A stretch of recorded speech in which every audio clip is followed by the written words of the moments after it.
cet essai sous le titre Le vieux que je suis devenu ne comprend pas.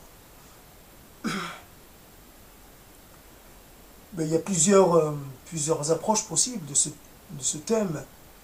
Être vieux, et peut-être, ça résume un peu trop facilement les choses. On est, en tout cas, un adulte proche de la vieillesse, un adulte vieillissant, un adulte bien mûr. Il y a une perception de soi qui est variable. Face au miroir, on a une image qui ne correspond pas à l'image qu'on perçoit régulièrement. Il y a une image qu'on revoit aux autres, et les autres sont capables, sont en capacité de discrimination. Et les autres installent des barrières, il y a le vieux, il y a une perception très, très fine d'ailleurs, de ce qui est en fait la personne. Les autres ont une perception de vous dont vous-même vous êtes un peu privé. Vous percevez les autres comme ayant atteint un certain stade, mais vous-même vous avez du mal à pratiquer cette perception vis-à-vis vis-à-vis de vous-même, parce qu'il y a une continuité. Les autres imaginent des ruptures là où vous ne voyez qu'aux continuités et permanence. Il y a une permanence de l'être, même quand extérieurement il donne l'image d'avoir changé. C'est cette permanence entre évidemment l'enfant, entre le jeune adulte, entre l'adulte, etc. C'est qui fait qu'on ne se retrouve pas. On ne se retrouve pas quand on a une barbe blanche, quand on a... on ne se reconnaît pas. Il y a comme une, pas un déni, mais il y a comme une interrogation. On pose une interrogation sur soi-même. Qui suis-je? Qui est cette personne qui me fait face? Et alors, si j'accepte l'idée que je suis cette personne, à quoi puis-je prétendre? Quelle est ma place? Quel est le discours que je dois produire? Quelle doit être,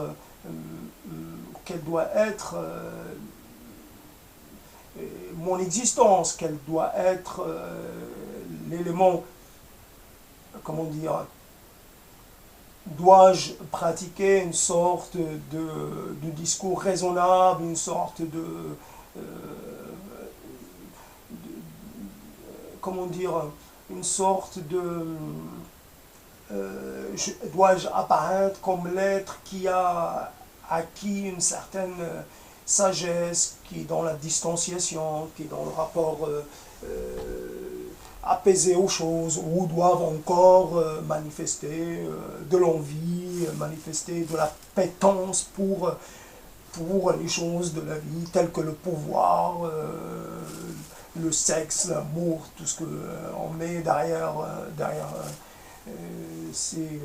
Donc, dois-je encore avoir droit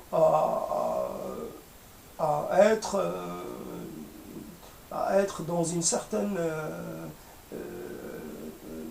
ai-je encore la possibilité de vivre sans que on me dise cela est moralement, cela est socialement acceptable pour toi ou non. Si il y a des si on a dépassé l'âge médian, on devient un sujet à commentaire, sujet à réaction. Il y a des choses que la morale ou les convenances veulent qu'ils ne soient pas accordées. Et c'est, imaginons, c'est juste au niveau de l'hypothèse, qu'on soit avec quelqu'un qui est 30 ans de moins que nous-mêmes, que cela paraît énorme. Il y a de la part de l'entourage de cette personne un refus, une hostilité, il y aurait une hostilité catégorique, parce qu'on estime qu'il n'est pas concevable que deux personnes aussi éloignées au niveau de l'âge puissent faire des choses ensemble. On estimera qu'obligatoirement il y a de l'exploitation. C'est uniquement dans un sens et non pas dans l'autre. On ne dit jamais, cette personne jeune, elle est trop jeune dans le sens où elle n'est pas mûre, elle n'est pas encore arrivée à devenir intéressante, elle n'est pas encore... au lieu de dire que cette personne âgée qui est avec une personne jeune, au lieu de la plaindre, on lui dire elle va souffrir parce que elle va avoir affaire à quelqu'un qui est encore dans la construction de soi, encore dans la recherche. Et on va dire que c'est toujours à l'autre d'apporter la preuve qu'il a, comment dire, qu'elle a de bonnes intentions, etc., etc., etc. Donc on va faire... Donc la vieillesse, c'est être quelque part privé socialement d'un accès au corps de l'autre, parce que un certain corps de l'autre, parce que cela est considéré comme une transgression, comme malvenu. Donc soi-même, on n'est pas spécialement non plus, on est aussi issu du même milieu culturel, donc on évite obligatoirement d'être dans ce type de situation, on évite d'avoir à gérer cette situation qu'on conçoit comme sans solution. La rupture, la permanence du lien familial fait que c'est très difficile d'avoir des rapports avec l'autre qui ne soient pas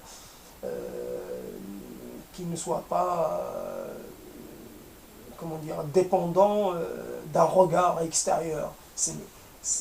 Vous avez une histoire à construire, mais elle n'est pas...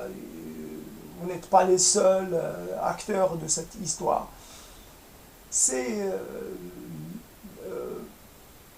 Le vieux, c'est celui qui, à un moment donné, arrête de courir, à un moment donné, arrête de se lever pour un rien, arrête incorpore tous les discours, quelque part, de responsabilisation. Non, mais j'allais dire de résignation. Il y a un côté résignant, un côté... là aussi un côté conciliant. Il y a des choses avec lesquelles on devient très conciliant. On apporte de la relativité dans le jugement, un jugement qui avant était catégorique devient objet à discussion, ouvert. Trop vieux, trop ouvert. Tout est possible, je respecte tous les avis, je n'ai pas la vérité, je n'ai pas le monopole de la vérité. Et c'est un bien, ouais, c'est un mal que d'être conciliant, d'être dans une sorte d'exercice d'équilibrisme, de temporisation, de fluctuation. C'est la personne vieille qui ne s'est pas encore réalisée. Quelque part, il y a ce désir ou ces désirs refoulés, mis en sommeil, et qui attendent, je ne sais pas jusqu'à quand, l'attente devient un mode de vie, on attend parce que ce qui en fait peut mettre fin à l'attente ne se produit plus, il n'y a plus d'imprévu, il n'y a plus d'accident, une vie sans accident, sans, sans euh, cet élément de l'aléatoire. Il n'y a plus d'aléatoire, tout est plus ou moins contrôlé, géré, tout est... les sentiments sont mis, sont remisés, sous scellés, il y a plus de folie, il y a plus de délire même. C'est, il y a une il y a aussi un début ou un processus ou une poursuite un certain retrait du monde. Ça se poursuit, le retrait du monde devient de plus en plus effectif, vous ne savez pas quelle place prendre, la place de l'adulte ou la place du vieux, vous ne savez pas quel discours produire, un discours de maître ou un discours ou rien du tout. Vous avez des jeunes, vous avez tendance à vouloir leur montrer un peu du chemin. Vous essayez de un petit peu de leur éviter les erreurs. C'est l'histoire que j'ai dite à une jeune qui était saoule. Je lui ai dit voilà, hiérarchise tes priorités. C'est-à-dire là, ce que je n'ai pas réussi à faire, c'est cette hiérarchisation, de ce que je voulais faire, d'avoir en fait trop tardé, d'avoir été nonchalant, d'avoir laissé les choses se faire sans apporter de la rectification. À un moment donné, il y a de la rectification qui devient nécessaire, du changement, de la rupture, et c'est cette incapacité à produire. Donc d'essayer de faire éviter cela à l'autre, tout en ayant une idée en sachant que on ne pourra rien éviter à la personne parce que fondamentalement on répète les mêmes erreurs, chacun plus ou moins avec plus ou moins de gravité, avec plus ou moins de conséquences. Mais l'erreur est une chose qui permet à soi-même d'acquérir cette petite dimension, comment dire, de développer ce petit discours sur le désir insatisfait. Nos insatisfactions sont les éléments qui nous permettent d'espérer, parce que nous avons encore des choses à voir, à faire, que nous avons encore, nous attendons encore de la vie, que nous avons encore envie de nous réveiller, d'être debout, tout en sachant qu'il y a beaucoup de chances pour que le jour même ressemble à celui de la veille, et qu'il y a peu de chances pour que le changement radical puisse se produire. Alors, vieux, il y a plusieurs vieillesses. Il y a des vieillesses beaucoup plus heureuses que d'autres. Il y a des vieillesses culturellement qui se vivent culturellement différemment. Il y a des vieillesses de complaintes, il y a des vieillesses de démence, il y a des vieillesses presque d'amnésie. On attend une forme d'amnésie parce qu'on est fatigué de la reproduction à l'infini de sa vie, de ces épisodes de sa vie, ces épisodes qui sont là, qui reviennent. C'est obligatoirement des épisodes assez anciens, mais parce que c'est dans l'ancien temps, des premiers temps de votre vie, que vous avez le plus de choses à reprendre, envie de reprendre. Vous avez fait le plus d'erreurs, donc c'est ce rapport à vos erreurs passées qui a un rapport éternellement débité, éternellement mise à jour et ça fait que cela introduit de la fatigue. Donc l'amnésie dans cette perspective-là devient presque un bienfait, devient désirable. Que dire, qu'accepter, contre quoi réagir, que désirer encore, que, en sachant que le temps devient plus comme si il ne s'accélère pas, mais le temps qui vous reste, le temps le temps avant qu'on vous appelle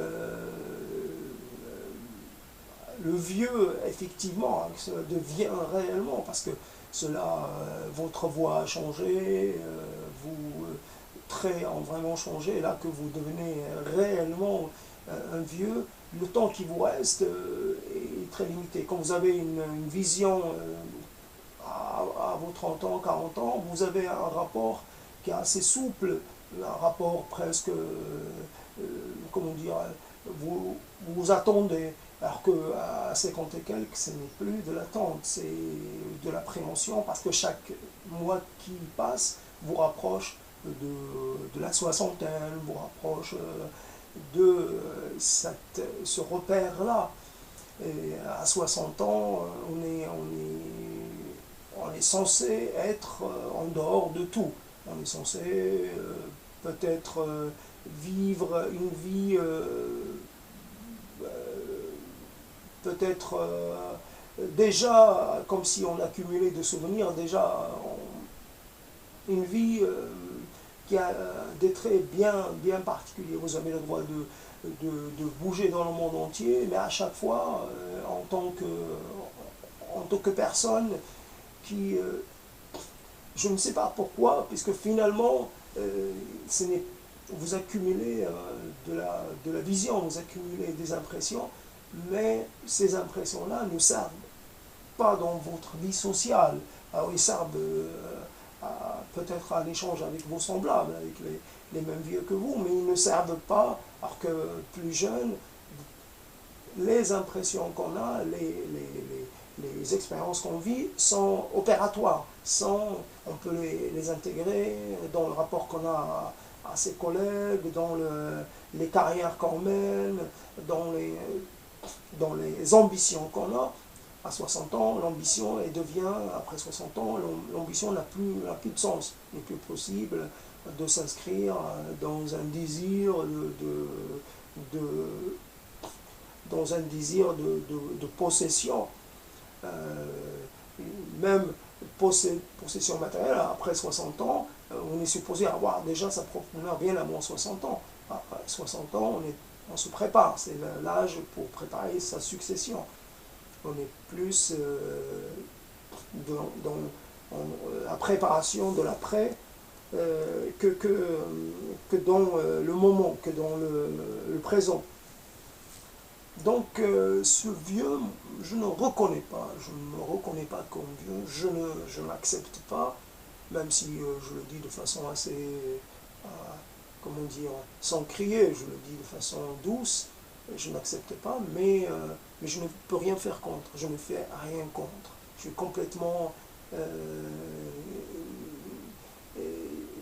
complètement, installé malgré moi dans ce mouvement. Je participe du mouvement de ma mise à l'écart, de ma mise en vieillesse.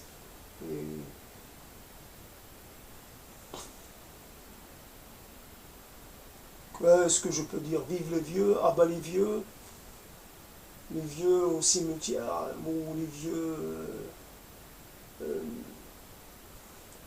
vieux, ils ont le droit d'être heureux. C'est bientôt la sexualité, ce sera la sexualité de vieux, et tout ce qui est en fait de l'ordre des actes va devenir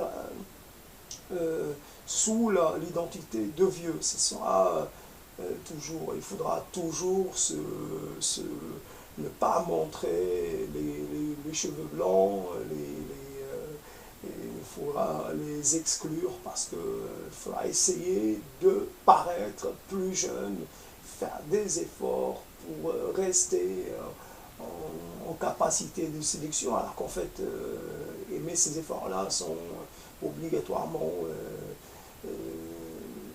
vains, puisque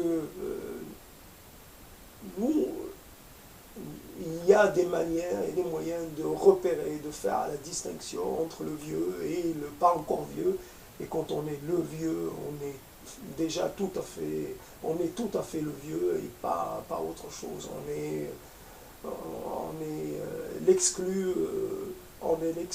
et le mis à part. Bon, j'arrête, j'en ai marre de ce sujet. Je suis fatigué par les trucs que j'ai dit avant, mais je tenais à tout prix à faire cette petite approche sur le statut de vieux. Et dans d'autres langues, le vieux, ça se dit aussi l'impuissant, celui qui n'est pas capable, qui n'est plus capable, qui n'est plus en capacité de. Donc voilà. Mais je ne suis plus en capacité de depuis bien longtemps, et cela ne fait que se pérenniser, demander, je ne sais pas, demander une pause, arrêter de vieillir, arrêter d'avoir encore plus de poils blancs, c'est